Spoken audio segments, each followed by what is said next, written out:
Hello friends, मैं हूं सजल कुबे और आप लोग देख रहे हैं आपका अपना यूट्यूब चैनल सजल स्टडी जोन, जिस पर आप लोगों को मिलती है स्टडी की वीडियोस प्रत्येक 3 दिन पर।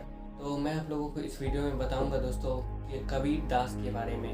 जी दोस्तों, आपने सही सुना। कबीर दास कौन थे, उनका कब जन्म हुआ और कब उनकी मृत्यु हुई, इन सभी चीज़ों के बारे में मैं आप लोगों को इस वीडियो में बताऊँगा दोस्तों।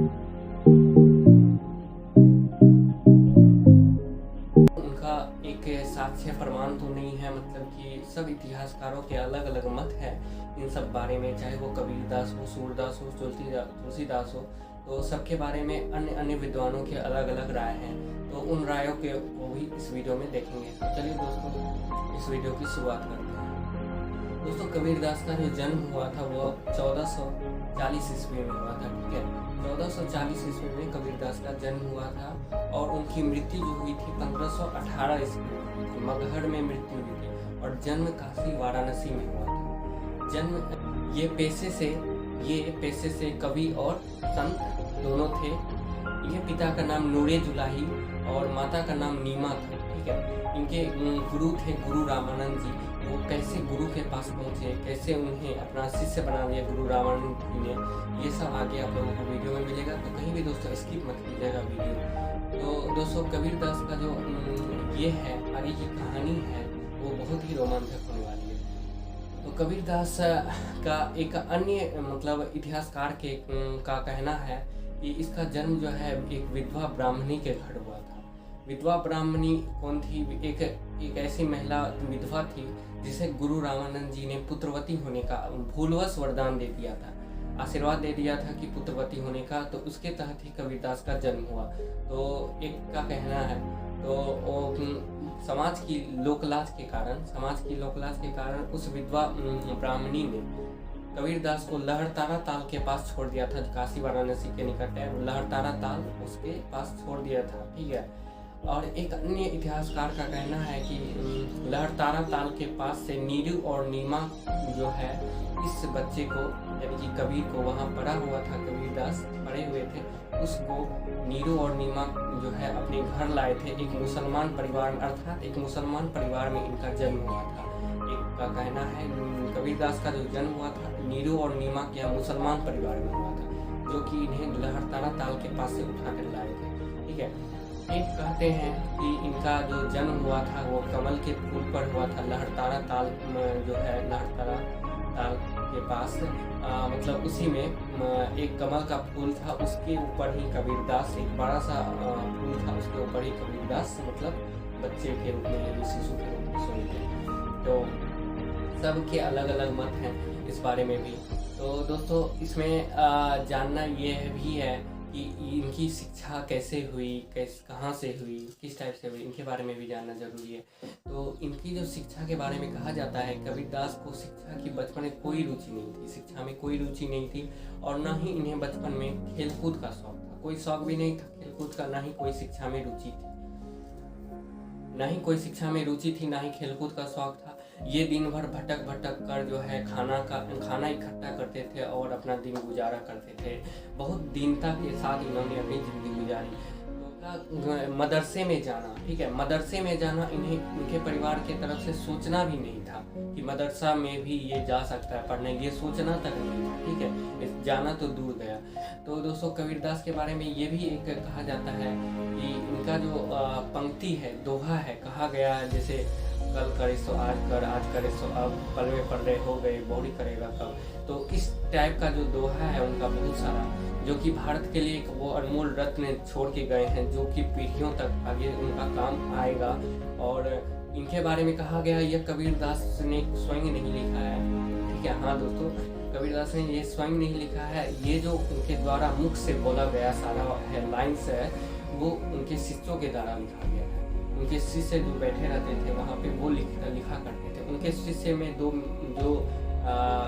अत्यधिक घनिष्ठ शिष्य जो होते हैं वो थे कामत्य और लोई था। ठीक है, लोई उनकी संभवतः शिष्या और बेटी दोनों थी और लोई एक अन्य इतिहास का है, उनकी पत्नी थी। ठीक है दोस्तों, तो सबका अलग अलग ये है मत है। तो इनका गुरु जो है रामानंद जी से कैसे भेंट हुई, अब मैं आप लोगों को इसके बारे में बताता हूँ। तो गुरु रामानंद जी से कबीरदास काफ़ी बार मिलने की कोशिश किए, लेकिन उन्हें हर बार भगा दिया जाता था। काहे कि क्योंकि कबीरदास एक तो मतलब जात पात का उस समय प्रचलन था, जुलाहे में आते थे, जुलाहे जो होता है जुलाहा, उसमें आते थे। जात पात का प्रचलन था उस समय। तो उस समय एक तो जात पात का प्रचलन, दूसरा पंडों का वहाँ राज था, पंडितों का राज था। काशी वाराणसी अभी भी आप लोग जानते हो, वहाँ पंडित सब मंदिर सब अत्यधिक है। तो वहाँ उस समय भी पंडों का राज था, और फिर जुलाहे थे, जात पात का प्रचलन था, इसलिए उसे बार बार भगा दिया जाता था। रामानंद जी गुरु जो थे उनसे मिलने ही नहीं दिया जाता।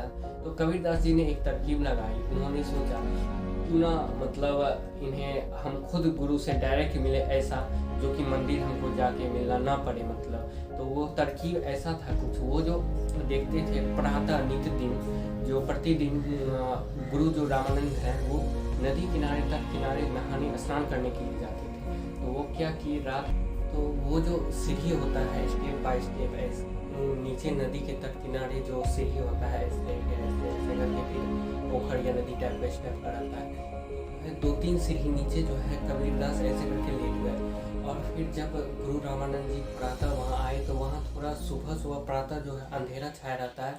तो वो जो एक सीढ़ी नीचे आए, फिर दूसरा सीढ़ी आए, तो वो जो वहाँ लेटे हुए थे कबीर, उसके पैर पर अपना पैर रख दिए। तभी उनके मुख से निकला राम राम राम राम, और कबीर को अपना शिष्य, तभी वो अपना शिष्य बना लिए। और उस दिन से कबीर उनके साथ रहने लगे, और उन्हें भी गुरु रामानंद जी के दर्शन हो गए, और राम राम की भक्ति रस मिल गई उसे। तो इस तरह से गुरु रामानंद जी के साथ उनकी भेंट हुई। अब दोस्तों देखते हैं कि उन्हें बहुत सारे विरोधों का भी सामना करना पड़ा अपने जीवन में, क्योंकि कबीर जो है एक क्रांतिकारी, मतलब कि एक धर्म सुधारक व्यक्ति थे।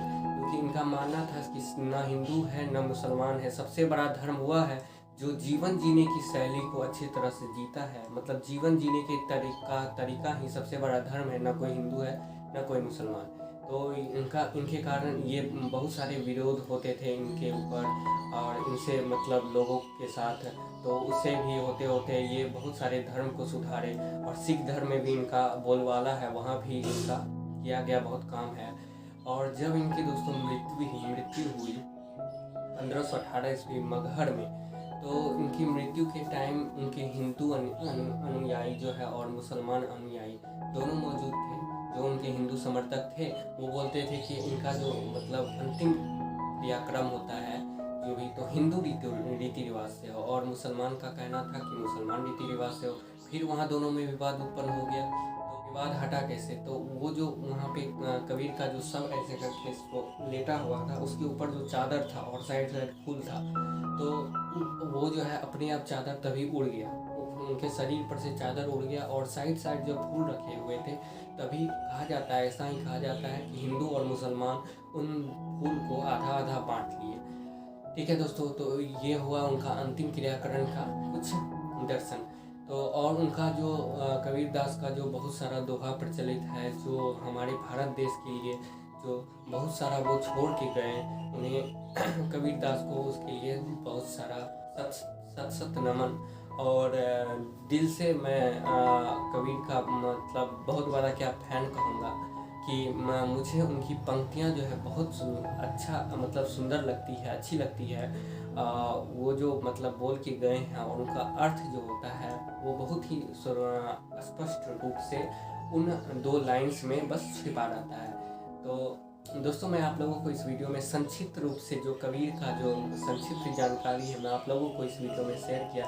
आप लोगों को वीडियो पसंद आए तो लाइक शेयर कमेंट जरूर कीजिएगा, और दोस्तों चैनल को सब्सक्राइब भी जरूर कर दीजिएगा। SC ST स्टडीज वीडियो इस चैनल पर आप लोगों को मिलती रहेगी। और दोस्तों, इसका जो दोहा है, तो मैं ये वीडियो चूँकि लंबा हो गया है, कबीर के बारे में जानकारी, दोहा का मैं एक अगला वीडियो बनाऊँगा, जिसके में मैं 10-15 दोहा और उनके भावार्थ को मैं बतलाऊँगा, आप लोगों से शेयर करूँगा। ठीक है दोस्तों, आज के लिए टाटा बाय बाय और टेक केयर।